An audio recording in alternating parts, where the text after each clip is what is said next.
സുന്നികൾ മരിച്ചുപോയ മഹാന്മാരോട് ഇസ്തിആനത്ത് നടത്തുന്നത് പ്രാർത്ഥനയുടെ നിർവചനത്തിൽ അവർ പിഴവ് വരുത്തിയതിനാലാണ്. സുന്നിവാദം അല്ലാഹു അല്ലാത്തവരോട് ചെയ്യൽ ശിർക്കാണെന്ന് ഖുർആൻ പഠിപ്പിച്ച ദുആ ഏതാണെന്ന കാര്യത്തിൽ സുന്നികൾക്ക് ഒരു അബദ്ധവും സംഭവിച്ചിട്ടില്ല. മറിച്ച് സുന്നികൾ തിരുനബി അടക്കമുള്ള മഹാന്മാരോട് സഹായം തേടുന്നത് ഇസ്ലാമിക പ്രമാണങ്ങൾ അത് അനുവദിച്ചത് കൊണ്ടാണ്. 2.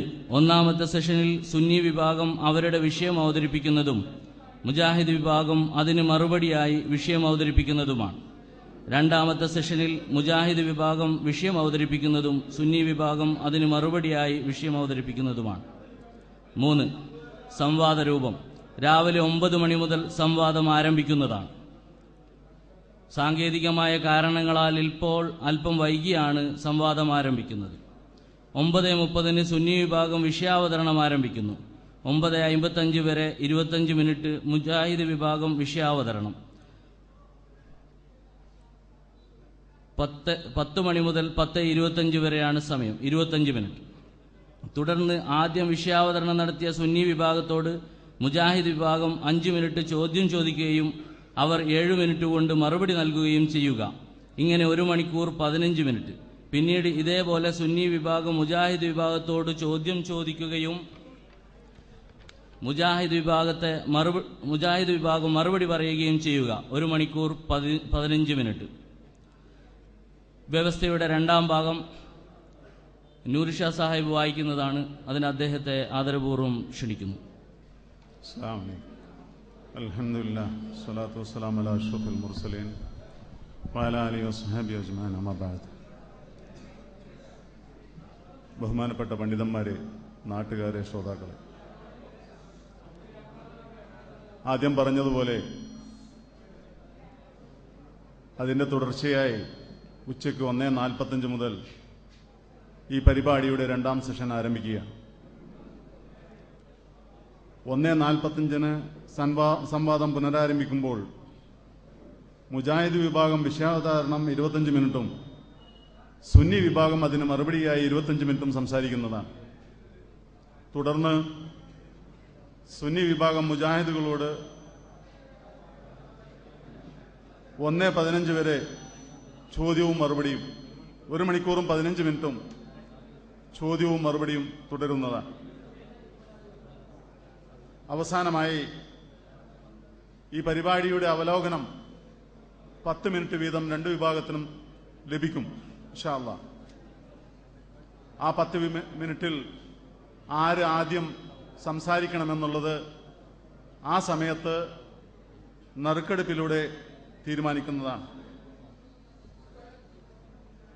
ഇവിടെ ഇപ്പോൾ ഹാജരെടുത്തതുപോലെ ഓരോ വിഭാഗത്തിൽ നിന്നും 50 പേർ വീതമാണ് ശ്രോതാക്കളായി ഇരിക്കേണ്ടത്. അത്രയും പേർ മാത്രമേ ഹാളിൽ ഉണ്ടാവൂ എന്ന് ഞങ്ങൾ പ്രതീക്ഷിക്കുകയാണ്. മധ്യസ്ഥരായി ഞങ്ങൾ 2 പേരും വേദിയിലുണ്ട്. സംവാദത്തിൽ പങ്കെടുക്കുന്ന ശ്രോതാക്കളുടെയും പണ്ഡിതന്മാരുടെയും പേരുകൾ സംവാദത്തിന് 3 ദിവസം മുമ്പ് പരസ്പരം കൈമാറിയിട്ടുണ്ടാകുമെന്ന് പ്രതീക്ഷിക്കുന്നു. ഓഡിയോ വീഡിയോ റെക്കോർഡിംഗ് നടത്തേണ്ടതും അതിന്റെ ചെലവ് ഓരോ വിഭാഗം വഹിക്കേണ്ടതുമാണ്. സംവാദം പ്രാദേശിക ചാനലുകളിൽ സംപ്രേഷണം ചെയ്യാൻ ആവശ്യമായ നടപടികൾ സംഘാടക സമിതി ചെയ്യേണ്ടതാണ്. ഈ സംവാദത്തിന് പ്രമാണങ്ങളായി അവലംബിക്കുന്നത് പരിശുദ്ധ ഖുർആൻ, സ്വഹീഹായ ഹദീസ്, ഇജ്മാ, ഖിയാസ്. 2009 ജനുവരി 10, സ്ഥലം SNDP ഹാൾ, കുന്നത്തേരി. അനിവാര്യമായ സാഹചര്യങ്ങളാൽ സ്ഥലം സംഘാടന സമിതിക്ക് ആലോചിച്ച് മാറ്റാവുന്നതാണ്. ഇരു വിഭാഗത്തിൽ നിന്നും 5 പേരെ ഉൾപ്പെടുത്തി സംഘാടക സമിതി രൂപീകരിക്കേണ്ടതാണ്.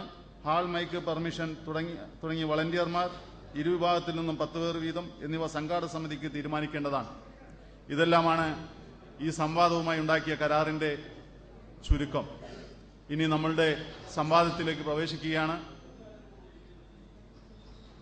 50 പേരടങ്ങുന്ന 100 പേർ ഉൾക്കൊള്ളുന്ന ഒരു സദസ്സാണ്. പൂർണ്ണമായും മാന്യതയോടുകൂടി നമുക്ക് ഇതിൽ നിന്ന് നന്മ പ്രതീക്ഷിച്ചുകൊണ്ട് സംവാദത്തിലേക്ക് പ്രതീക്ഷിക്കാം. അതിനുവേണ്ടി സഹർഷം സുന്നി വിഭാഗത്തെ സ്വാഗതം ചെയ്യുന്നു. അസ്സലാമു അലൈക്കും വറഹ്മത്തുള്ളാഹി. ബിസ്മില്ലാഹ്, അൽഹംദുലില്ലാഹ്, അസ്സലാത്തു വസ്സലാമു അലാ അഷ്റഫി റസൂലില്ലാഹ് وعلى آله الفائزين برضا الله. أما بعد، فأعوذ بالله من الشيطان الرجيم. بسم الله الرحمن الرحيم. وأن المساجد لله فلا تدعوا مع الله أحدا. وقال النبي صلى الله عليه وسلم: وإني والله لا أخاف عليكم أن تشركوا بعدي. ഏറ്റവും ബഹുമാനാദരങ്ങൾ നിറഞ്ഞ പണ്ഡിത സുഹൃത്തുക്കളെ, മറ്റു ശ്രോതാക്കളെ,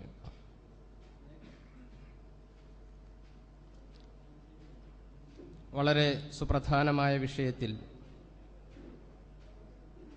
സുന്നികളും മുജാഹിദുകളും തമ്മിൽ ഒരു സംവാദം നടക്കുകയാണിവിടെ.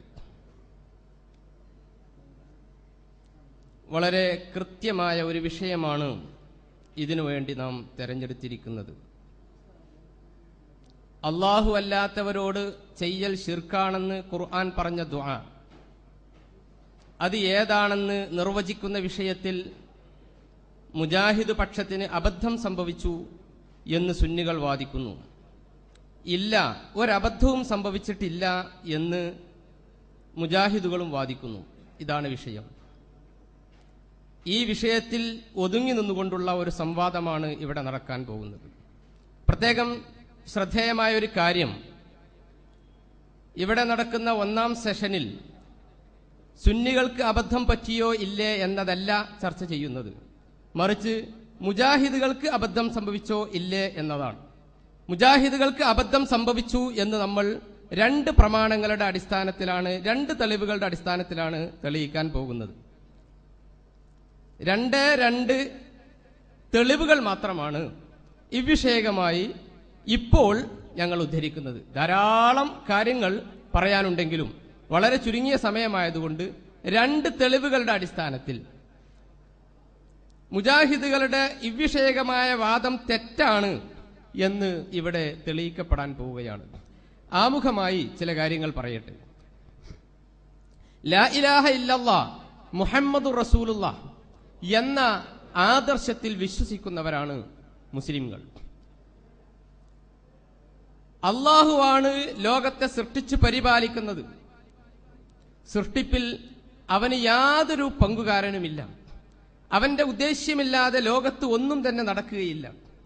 അവന് സഹായികളായിട്ട് ആരുമില്ല. അവന്റെ അടുക്കൽ അവന്റെ ഉദ്ദേശ്യമില്ലാതെ, അവന്റെ അനുവാദമില്ലാതെ ശുപാർശ ചെയ്തുകൊണ്ട് എന്തെങ്കിലും കാര്യം സാധിപ്പിക്കുവാൻ ആർക്കും തന്നെ സാധിക്കുകയില്ല. ഈ ആദർശത്തിനെതിരായി പല ആളുകളും ലോകത്ത് ശിർക്ക്പരമായ വിശ്വാസങ്ങൾ വെച്ചു പുലർത്തുന്നുണ്ട്.